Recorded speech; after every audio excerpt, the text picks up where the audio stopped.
সেমিফাইনালে নিউজিল্যান্ডের বিপক্ষে ব্যাটিংয়ে নেমে হোঁচট খায় দক্ষিণ আফ্রিকা। কোল ম্যাকঞ্চির স্পিনে দ্বিতীয় ওভারে জোড়া উইকেট পতন। কুইন্টন ডিকক 8 বলে 10 রানে আউট।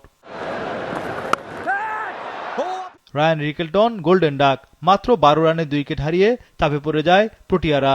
এরপরই প্রতিরোধ করেন এইডেন মার্করাম ও ডেওয়াল ব্রেভিস। পাওয়ার প্লের 6 ওভার শেষে দক্ষিণ আফ্রিকা তোলে 2 উইকেটে 48 রান। এইডেন মার্করামের ইনিংস বেশি দূর যায়নি। প্রোটিয়া অধিনায়ক আউট 20 বলে 18 রানে।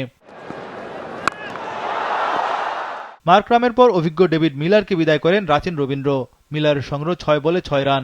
10 ওভার শেষে দক্ষিণ আফ্রিকা তোলে 4 উইকেটে 77 রান।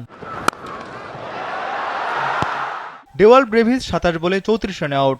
77 রানে 5 উইকেট হারিয়ে ব্যাটিং বিপর্যয়ে দক্ষিণ আফ্রিকা। 14তম ওভারে এসে দলীয় স্কোর 17 রান তোলে তারা।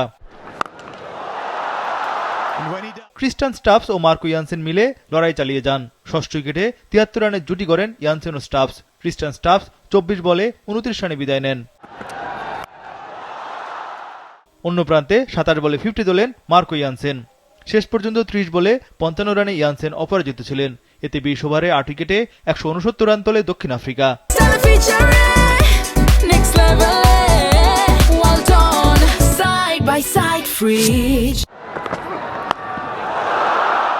170 রানের টার্গেটে নেমে উড়ন্ত সূচনা নিউজিল্যান্ডের। টিম সেইফার্ট ও ফিন অ্যালেন দুজনেই আগ্রাসী ব্যাটিং করেন। 4 ওভার 1 বলে দলীয় স্কোর 50 তোলে কিউইরা।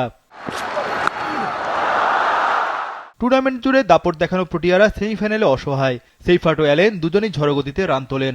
6 ওভারে নিউজিল্যান্ড তোলে বিনা উইকেটে 84 রান। 28 বলে 50 তোলেন সেইফার্ট। 7 ওভার 5 বলে স্কোরবোর্ডে 17 রান। ফিন অ্যালেন ছিলেন বেশি আগ্রাসী। তিনি 50 তোলেন মাত্র 19 বলে। ওপেনিং জুড়িতে নিউজিল্যান্ডের সংগ্রহ 117 রান। ম্যাচের নিয়ন্ত্রণে কিউই দল। 10 ওভার শেষে তাদের সংগ্রহ 1 উইকেটে 124 রান। বাকি 60 বলে দরকার মাত্র 46 রান।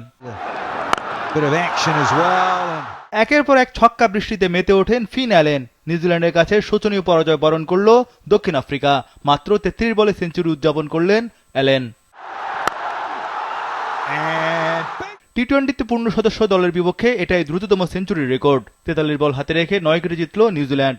চতুর্থবার আইসিসি ইভেন্টে কিউইদের কাছে হেরে বিদায় নিল দক্ষিণ আফ্রিকা।